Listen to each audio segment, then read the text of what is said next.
இவ்ளோ நாள் மொத்த வேர்ல்டும் என்ன நம்பிட்டு இருந்துச்சுன்னா, இன்ஃபாக்ட் ஈரானே என்ன சொல்லிட்டு இருந்தாங்கன்னா, எங்க கிட்ட இருக்கக்கூடிய பாலிஸ்டிக் மிசைல்ஸோட ரேஞ்ச் வந்து 2000 கிலோமீட்டர் அப்படின்னு சொல்லிட்டு. பாலிஸ்டிக் மிசைல் அப்படின்னு சொல்லப்படக்கூடிய இந்த மாதிரி ஏவுகணைகள் வந்து எவ்வளோ தூரம் போகுது அப்படிங்கிறது தான் அதோட ஸ்ட்ரென்த். இந்த ஏவுகணை முன்னாடி வந்து நம்ம எதனாலும் வார் ஹெட்டா வைக்கலாம். அதாவது அது முன்னாடி எந்த குண்டனாலும் வச்சுக்கலாம். அத கொண்டு போய் போடுறதுக்கு ஒரு மிசைல் வேணும் கரெக்ட்டா? ஒரு ராக்கெட் வேணும் கரெக்ட்டா? அது எவ்வளோ தூரம் போகுங்கிறது. ஃபார் எக்ஸாம்பிள் ரொம்ப பேசிக்காவே ஆரம்பிப்போம். நம்ம தீபாவளி வைக்கிறோம். தீபாவளி அப்போ வந்து வெடி வச்சோம்னா, அது எவ்வளோ தூரம் போகும்? 10 மீட்டர். சில இது வந்து ஒரு 50 மீட்டர். சில இது வான வேடிக்கை மாதிரி ஒரு 100 மீட்டர் போய் வானத்துல புஸ்ன்னு வெடிக்கும் கரெக்ட்டா? ஒவ்வொன்னுக்கும் ஒரு கெப்பாசிட்டி இருக்குது. இந்த ராக்கெட்ட பார்த்தீங்கன்னா, இது இவ்வளோ தான் போகும்னு சொல்லிடலாம். ஒரு பெரிய ராக்கெட் இருந்துச்சுன்னா, இது வானத்துல போய் வெடிக்கும் அப்படின்னு நம்ம ஒண்ணு சொல்லுவோம். அதே மாதிரி கண்ட்ரீஸ்குள்ளயுமே இது அதே கான்செப்ட் தானே. இங்கேருந்து ஒண்ணு கிளம்பி போய் எவ்வளோ தூரம் போய் குண்டு போட முடியும் அப்படிங்கிற ஒரு கணக்கு தான். இப்போ ஈரான் வந்து என்ன கணக்கு சொல்லியிருந்தாங்கன்னா, எங்க கிட்ட இருக்கிற கெப்பாசிட்டி வந்து மிசைல்ஸோட கெப்பாசிட்டி வந்து 2000 கிலோமீட்டர் அப்படின்னு சொல்லியிருந்தாங்க. 2000 கிலோமீட்டர்னா இஸ்ரேல் வரைக்கும் போகும். இதுதான் கணக்கு. ஓகேவா? நடுவுல வந்து எல்லா அரப் கண்ட்ரீஸும் இருக்குது. இந்த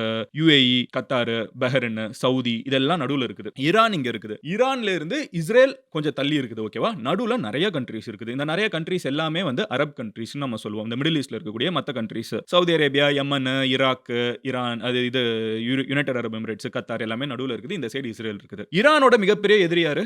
இஸ்ரேல். இஸ்ரேலோட மிகப்பெரிய எதிரி யாரு? ஈரான். இவங்க 2 பேருமே வந்து இஸ்ரேல் நினைச்சா ஈரான் அடிக்க முடியும்னும், ஈரான் வந்து என்கிட்ட 2000 கிலோமீட்டர் கெபாசிட்டி இருக்குது. நான் நினைச்சா உன்னை அடிச்சிருவேணும்னு சொல்லிட்டு இருந்தாங்க. ஓகேவா? இதனால வேர்ல்ட் ஃபுல்லா என்ன நினைச்சுக்கிட்டோம் அப்படின்னு பாத்தீங்கன்னா, ஈரான்னால இஸ்ரேல் வரைக்கும் தான் அடிக்க முடியும் அப்படின்னு நினைச்சிட்டு இருந்தோம். அவங்களோட கெபாசிட்டி அவ்வளவுதான்ப்பா. அவங்க கிட்ட இருக்கிற ராக்கெட் வந்து இவ்வளவு தூரம் தான் போகும். அதாவது நீங்க வீட்ல தீபாவளிக்கு வெடி வாங்குறீங்க. இந்த ராக்கெட் இவ்வளவு தான் போகும் நம்ம கணக்கு போட்டுருப்போம்ல. திடீர்னு உங்க அப்பா வீட்டுக்குள்ள இருந்து இன்னொரு ராக்கெட் எடுத்துட்டு வராங்க. அந்த ராக்கெட்ட வச்சு, டேய் இது இவ்வளவு தூரம் இல்லடா. இது அதையும் தாண்டி எவ்வளவு பெருசா போய் பயங்கரமா வெடிக்குதுன்னு காமிச்சா எப்படி இருக்கும்? ஓ இது நம்ம வீட்ல இருந்துச்சா நம்மளுக்கே ஜெர்க் ஆகும்ல. அந்த மாதிரி இப்போ ஈரான் வந்து ஒரு பெரிய சம்பவத்தை செஞ்சிருக்காங்க. என்ன பண்ணிருக்காங்கன்னு பாத்தீங்கன்னா, அவங்களோட டிஸ்டன்ஸ் 2000 கிலோமீட்டர் இஸ்ரேல் வரைக்கும் கிடையாது. 4000 கிலோமீட்டர் அவங்களால போக முடியும். அவங்க நினைச்சாங்கன்னா லண்டன் அடிக்க முடியும். அவங்க நினைச்சாங்கன்னா ரோம் அடிக்க முடியும். அவங்க நினைச்சாங்கன்னா பாரிஸ் அடிக்க முடியும்.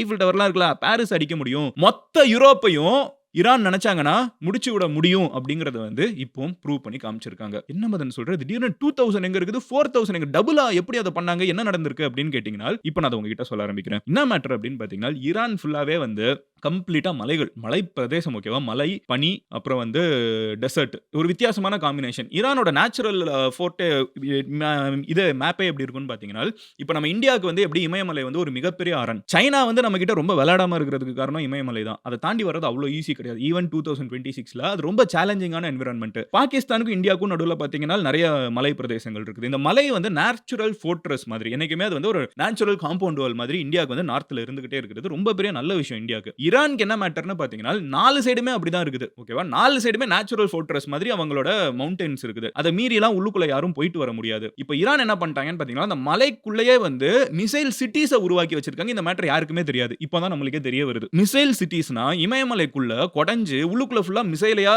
thousands and lakhs of missiles ready பண்ணி வச்சிருந்தா எப்படி இருக்கும்? சைனாக்காரன் என்னவான்? என்னடா மலைக்குள்ள இருந்து குண்டு வருதுன்னு யோசிப்பான்ல. அந்த மாதிரி ஈரான் வந்து நேச்சுரல் ஃபோர்ட்ரஸ் மாதிரி இருக்கக்கூடிய மலைகளுக்குள்ள கொடைஞ்சு மிசைல் சிட்டிஸை உருவாக்கி வச்சிருக்காங்க. நல்லா கேட்டுக்கோங்க. மிசைல் குட் டவுன் கிடையாது. மிசைல் நகரங்களை உருவாக்கி வச்சிருக்காங்க. இப்போ அந்த மாதிரி இருக்கக்கூடிய மிசைல் நகரங்களை வச்சிருக்கிற ஈரான் வந்து ரொம்ப நாளா காமிச்சிட்டு இருந்தாங்க. என்கிட்ட இருக்குடான்னு இந்த போர் ஆரம்பிச்சதுல இருந்தே காமிச்சிட்டு இருந்தாங்க. அவங்க வந்து செஞ்சு காமிக்கல. இப்போ செஞ்சே காமிச்சிட்டாங்க. என்ன மேட்டர்னு பாத்தீங்கன்னா, டியோகோ கார்சியா அப்படின்னு சொல்லப்படக்கூடிய ஒரு ஐலாண்ட் இருக்குது. இந்த டியோகோ கார்சியாங்கிற ஐலாண்ட் எங்க இருக்குன்னு பாத்தீங்கன்னா, இந்தியா கிட்ட இந்தியன் ஓஷன்ல இருக்குது. நம்ம ஓஷன்ல தான் இருக்கக்கூடிய ஒரு ஐலாண்ட். ஓகேவா? இந்தியன் ஐலாண்ட் கிடையாது. நம்மளோட விசினிட்டில நம்மளுக்கு கீழ தான் இருக்குது. ஓகேவா?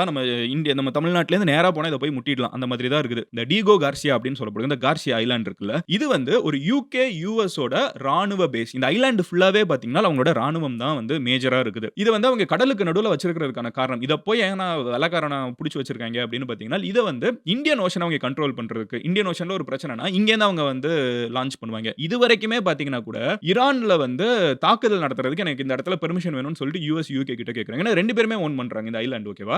இந்த ஐலாண்ட் வந்து லிட்டரலா கடலுக்கு நடுவுல. நம்ம ஸ்ரீலங்காக்கு கீழ மேப்ல என்ன இருக்கும்? ஒண்ணுமே இருக்காது. கடல் மட்டும் இருக்கும். கரெக்ட்டா? ஆனா ரொம்ப தூரம் தள்ளி thousands of kilometers தள்ளி இந்த கார்சியா அப்படிங்கிற ஒரு ஐலாண்ட் இருக்குது. டிகோ கார்சியா அப்படின்னு ஒரு ஐலாண்ட் இருக்குது. இந்த ஐலாண்ட் யுஎஸ் யுகேங்கிற 2 கண்ட்ரீஸும் சேர்ந்து கண்ட்ரோல் பண்றாங்க. இங்க தான் வந்து அவங்களோட சப்மரின், அவங்களோட அணு குண்டுகள்லாம் போடுறதுக்கான முக்கியமான கெபாசிட்டி. வீடியோ என்ன சடனா நின்றுச்சுன்னு யோசிக்காதீங்க. இதுவும் நம்ம சேனல் தான். பட் இது மதன் கௌரி கிளிப்ஸ். ஒரு பெரிய வீடியோவோட முக்கியமான போர்ஷன்ஸை மட்டும் கட் பண்ணி போஸ்ட் பண்ற சேனல். நீங்க ஃபுல் வீடியோவை பார்க்கணும்னு நினைச்சீங்கன்னா இங்க இருக்கிற கார்டை கிளிக் பண்ணலாம். ஆர் கீழே இருக்கக்கூடிய கமெண்ட் செக்ஷன்ல லிங்க்கும் இருக்கும், டிஸ்கிரிப்ஷன்லயும் லிங்க் இருக்கும். அதையும் கிளிக் பண்ணி மெயின் சேனல்ல ஃபுல் வீடியோ பார்க்கலாம்.